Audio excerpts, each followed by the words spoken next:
Hello, this is Matt on the Moon Lambo channel, and something has happened that I wasn't convinced would necessarily ever happen, but it has. Billionaire Mike Novogratz, who runs the Galaxy Digital Fund in the world of crypto, he's been around for a long time in the world of crypto. He has come around on XRP and admitted that he was dead wrong about XRP. Now, since before I jumped into crypto over 6 years ago, he has not liked XRP. He just hasn't gotten it. He's thought that it was just going to do it just horrendously, and he's been saying that. Yet it's still here. It's number 5 out of over 20,000 cryptocurrencies by market cap. It's number 5, and he just thought that it was going to do horrendously and probably fall to the top 10. He didn't understand it in terms of utility. He didn't get. And then Ripple holding a bunch of XRP. Like, why bother? What's going on here? But he has come around and acknowledged that he was dead wrong. I'm going to share with you exactly what he had to say. And one of the things that he said also, he acknowledged that XRP itself, a use case, is as a store of value. He seeded finally. That is one of the things. It does a lot of stuff. There's lots of use cases. XRP is oozing with utility. But it's just nice to hear it from him because he has just been crapping all over XRP for the longest damn time. And it's interesting because he's got such a big fund. Like his fund, Galaxy Digital, they had, at the end of October, I looked this up before recording, $4.6 billion in assets under management. It's something. And it's a... Before going further, I do want to be clear. I do not have a financial background of any kind.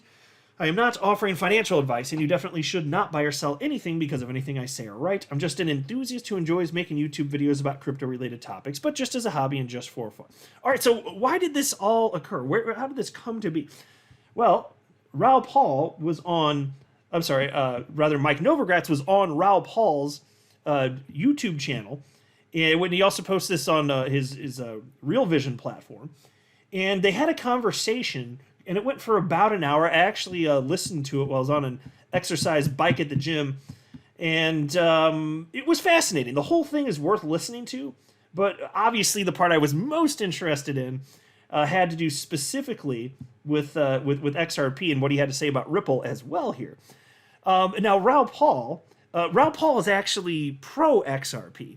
And just as a little reminder here, you can see this is a headline from September 25th, 2021. Not quite a year after the SEC sued Ripple. Here's the headline, though. XRP has great risk-reward ratio with 10x price rise likely. Macro guru Raoul Pal. So there's Raoul Pal, former Goldman Sachs executive. And XRP at the time that he said this was worth about $1. And his expectation is that at some point in the future, XRP made 10x from that point, which would be $10. So he's certainly pro-XRP. And he took a lot of crap from many of his followers because there are a lot of toxic Bitcoin maximalists out there, and a lot of them follow him because not because there's something wrong with Raoul Pal, but I'm just saying he's a very popular figure. So not surprisingly, with him being pro-crypto and pro-Bitcoin, not surprisingly, there are some who were absolutely furious with him, even considering that there might be a reason to purchase XRP. But he acknowledged that, and obviously right so far as I'm concerned. But then there's Mike Novogratz. Look at this. This is just so you can get a feel for. This is why this is so. I was so surprised to see this because again, he just was so stubborn for years on end, and so I'm just kind of setting the table here so you can see exactly why I'm so surprised by this. Here's a headline from February 5th of 2020, before the SEC v. Ripple lawsuit, from CoinDesk. Galaxy's Novogratz, XRP will underperform immensely again this year. Now, that was interesting because at the time, that didn't make a whole lot of sense to say. And in fact, Ripple CEO Brad Garlinghouse had something to say about that. He shared the CoinDesk article on social media platform X, and he wrote the following to set the record straight and to rip on Mike Novogratz just a little bit. And I remember covering this at the time. He wrote, is this thing on? Can I get a fact check on aisle CoinDesk? XRP has outperformed Bitcoin and the broader crypto market in 2020. XRP is up 44%, 19.1 cents to 27.5 cents. That fun pause. How many of you out there would love to purchase at that level again? See, I'm telling you, this is just how it works in investing. I know we haven't had the new all-time high yet, but either you have conviction or you don't. And if this thing's going to go, which I firmly believe it will, and ultimately hit a new all-time high in price discovery, it's like either you have exposure at the moment or you don't. And I bought when it was much cheaper.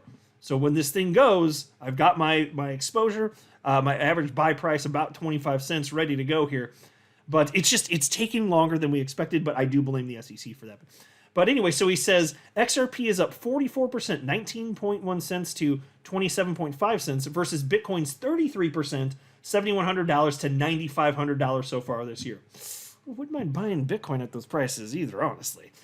I mean, look at what has unfolded since, right? It's so funny looking at these time capsule posts from back in the day. It doesn't, like when you say 2020, it doesn't sound that long ago, but once I'm reading the content of the message, I'm like, yeah, that was a long time ago.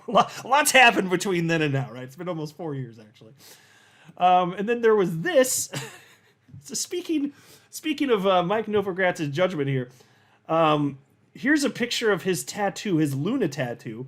You may recall that Luna cratered ultimately in it was May of 2021, setting off the the crypto financial cascade, if you will, that culminated at the bottom with the implosion of FTX because it was an outright Ponzi scheme. But there's a lot of things that happened before that, all sorts of stuff set off. He was confident that Luna, which went basically to zero at the time, though I understand there was a bit of a resurgence recently. But then again, like FTX's FTT token had a resurgence recently, so people will put money into anything even if it's stupid. But it basically went to zero.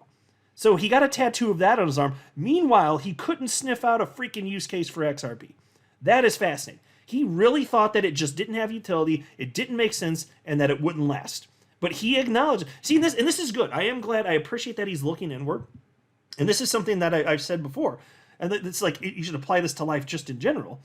If enough time passes and you see that something isn't a way that you think logically makes sense, look inward, do more analysis to find out what you got wrong. And it seems that's what he's done here, to his credit, to this point here. But I want to highlight all this stuff because some of the judgment here hasn't made so much damn sense. Just saying here. So anyway, to what he said today, billionaire Bitcoin investor Mike Novogratz says XRP army is real. Billionaire pro-Bitcoin investor Mike Novogratz has expressed his newfound appreciation for XRP and Ripple. In a recent podcast, Novogratz revealed that he initially doubted XRP's longevity in the crypto scene. Per his admission, the mistrust was due to Ripple's significant ownership stake in XRP. However, he has now commended the XRP community for their dedication to the XRP project. Now, I actually went ahead and transcribed the pertinent portion here, which I shall read to you now.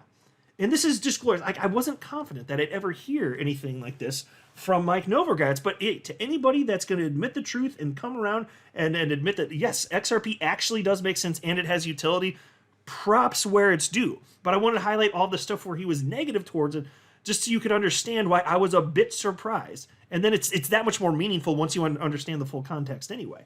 But here's what he said, and I quote, "I think it's interesting. We got a little bit religious on how we thought about these systems. And in reality, they're all communities. They're store of value that communities seem to care about. Like, I was skeptical that XRP would have lasting power because Ripple, the company, owns 60% of them. Now 55 or 50%. And I was like, that just doesn't seem like a proposition that's going to work. And I've been dead wrong." So let's pause right there. I've got more quote from him, but let me pause right there. And I do appreciate that. He absolutely was dead wrong. And it shouldn't have taken him this long to figure it out, I think. But hey, he got there. He's gotten here in the end. He's dead wrong. And I saw this in 2017. Like, I got it in 2017. It's the first altcoin that I ever purchased, XRP is, that wasn't listed on Coinbase. I bought it 1 week after I jumped into crypto. Still a ton to learn, but I thought, hey, it looks like there's probably something to this. So I made my initial purchase, then kept researching, and then bought more and more ultimately. But I understood how much XRP Ripple had at the time, and it was a lot more back then than it is now. But I understood that meant that Ripple is the most incentivized to care about the health of the XRP ecosystem. This is not rocket science, right? And so, to this point, 6 years later, me having that point of view is justified. Him having the opposing viewpoint, even he cedes, is not justified. And eventually, Ripple's going to hold almost no XRP. And eventually, it'll all be out in the ecosystem, just about all of it. And if that makes Ripple filthy rich, more so than they already are, cool. I don't give a damn. This is not a zero-sum game. It is not. There's plenty of room for all of us to make a boatload of money, right? But yeah, it was silly to think that. And then on top of that, all of the utility, because he was denying utility even. What is it even doing? It doesn't make a damn bit of sense. He couldn't understand that there are people that didn't think that Ripple was going to sell, or even if they were going to sell, like once it's done anyway, and then XRP still has its utility. If it's useful, right? It's not like it has one use case and it's just with Ripple. Like, that's stupid and doesn't make sense. It's distributed ledger technology. It's a decentralized cryptocurrency, duh. It's like to just think that so there's that, and then what? Like people didn't, like, what did he think people were doing? We were buying because of the ecosystem.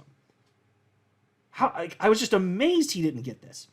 And then the rest of his quote is as follows. Hats off to Brad Garlinghouse and his team.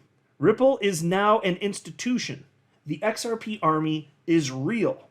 They care about their ecosystem and their coin. And you know, yes, it's got a use case. But broadly, the use case is the same as Bitcoin. It's another place for people to store value. And there you go. You know, there are the toxic Bitcoin maximalists out there say, no, only Bitcoin is a store of value. Because they say stupid things. Let's be real. Those dumbasses say a lot of stupid things. The toxic Bitcoin maximalists, no. Absolutely. And I don't want to go too far out into the weeds in this particular video, but I've broken down this topic and shared my individual thoughts on this. It's a store of value if people are using it as a store of value. Like there's not some like a single entity that gets to decide exactly what qualifies as a store of value. XRP, on the whole, has been trending up in price the whole time it's existed. And yes, there wasn't the blow off top because of the SEC. But even if it's not literally, because nothing goes straight up 100% of the time, like stocks don't either. Like you can use all sorts of stuff as a store of value. Like even gold has been down dramatically, even over the last 10, 15 years. I'd have to pull up a chart. I could show you some specifics. It just popped in my head right. But it's true for gold. So is gold a store of value if it goes down like over 30% or what? Or is it just not?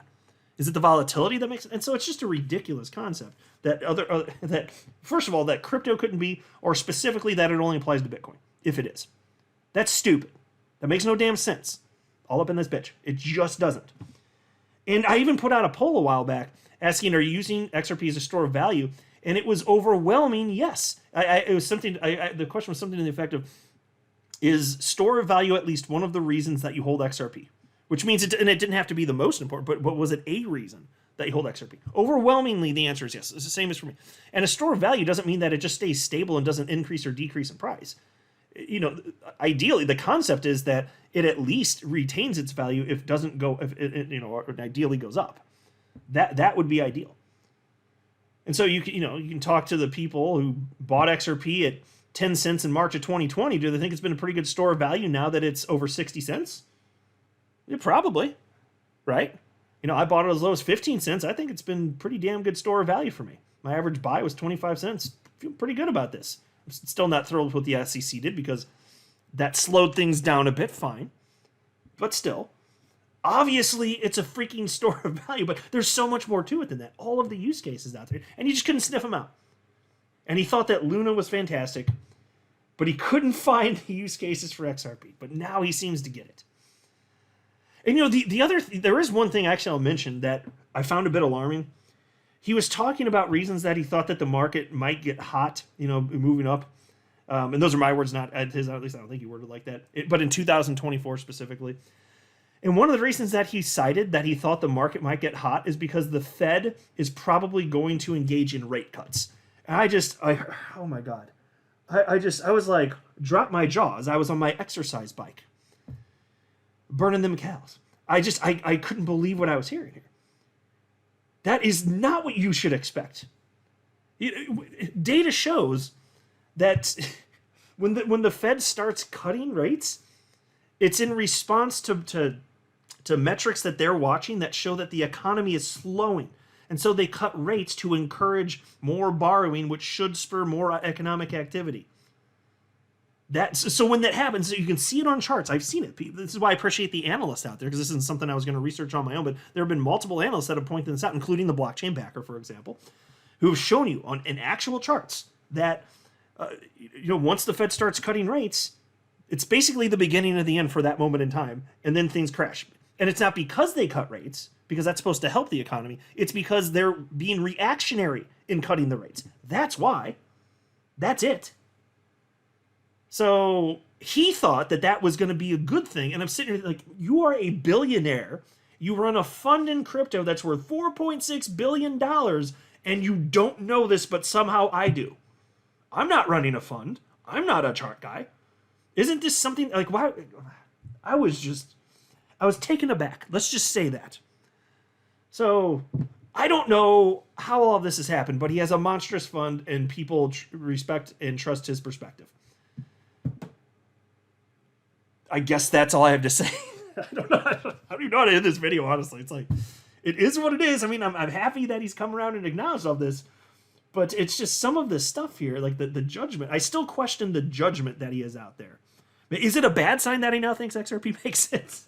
Nah, I'm kidding. He's not like Jim Cramer. It's not like the inverse Cramer thing. Like, he's not like that, at least. But still, man, when the ever-loving hell. So there we are. I'm not a financial advisor. You should not buy or sell anything because of anything I say or write. That would be a very, very, very bad idea. Until next time, to the moon, Lambo.